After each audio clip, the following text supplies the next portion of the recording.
So this is the second video on partial fractions. I really recommend you watch the first one first. So let's say that we have this question. So far we've been taking the denominator and splitting it into two linear factors, so let's try that again.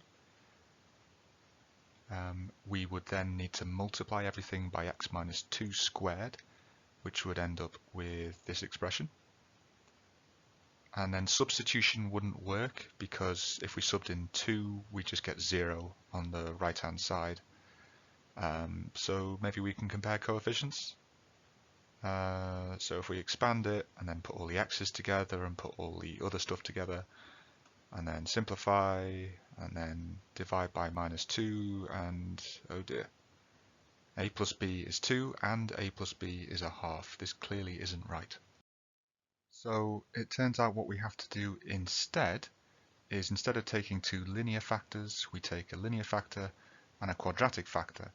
And the general rule here is that if you have a repeated root, if you have some sort of power on one of the roots, then that needs to happen twice in your partial fraction expansion.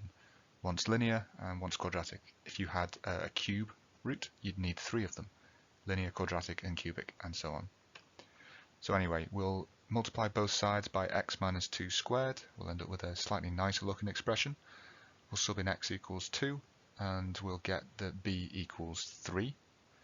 And then for the next bit, we don't really have anything to sub in that would get rid of b, but we don't need to because we already know what b is. So we'll just sub in an easy value of x like 0, and we'll work out from that that a is equal to 2. So according to what we've just worked out, this partial fraction is 2 over x minus 2 plus 3 over x minus 2 squared. It would be good to check this works just this once so you can maybe have some trust in the method I'm saying. We could figure out the right hand side by giving them both a common denominator of x minus 2 squared. We could then bring that together and yeah, 2x minus 4 plus 3 does give us 2x minus 1. Let's stick a proof square on there. So here's a standard exam question. Give it a go, see what you end up with, and then press play. Okay, so here we need to split our fraction up into 3 factors, x, x squared, and 4 minus x. We're going to multiply top and bottom by x squared, 4 minus x, and we're going to try and cancel stuff out.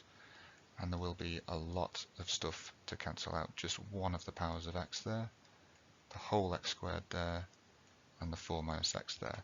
And this will lead us to this equation. Now, we've then got to choose maybe some values of x to substitute in at this point. Easiest one to maybe use would be if we subbed in x equals 0. We can get from that that b is 3.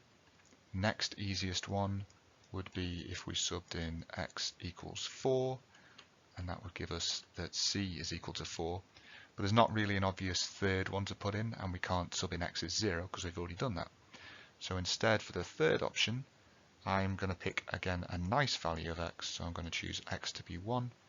I'm going to say, well, I know b is 3 and I know c is 4, so putting all of those things together, I can get this expression, which simplifies, and please remember your BIDMAS, square that 1 before you times it by 4, and we'll get again that a is 4. Putting it all together, here is our sum of partial fractions. Okay, 2 more of the same type, give it a go. And here's the solutions.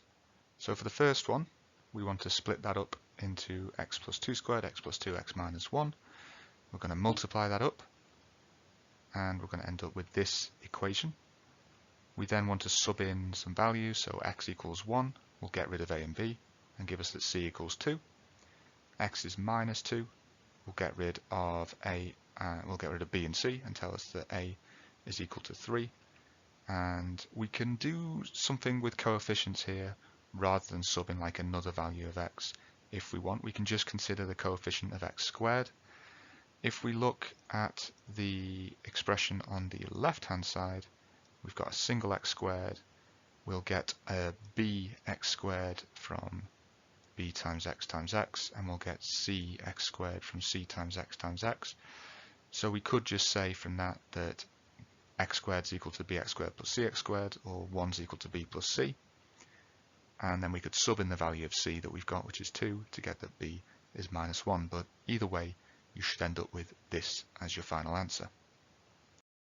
For the second one, we should again get this equation, multiply up, end up with this equation, and we're going to substitute in 0 to get that a is equal to 1. We're going to substitute x is -1/2 to get rid of the other bracket, to get that c is equal to 7. Some fairly tricky fractions there. And then we can look at the coefficient of x squared again and get -1 on the left is equal to 2bx plus cx squared on the right, so just -1 is 2b plus c. And then from that, subbing in that c equals 7, we could get b equals -4. Either way, should end up with this as your partial fraction sum.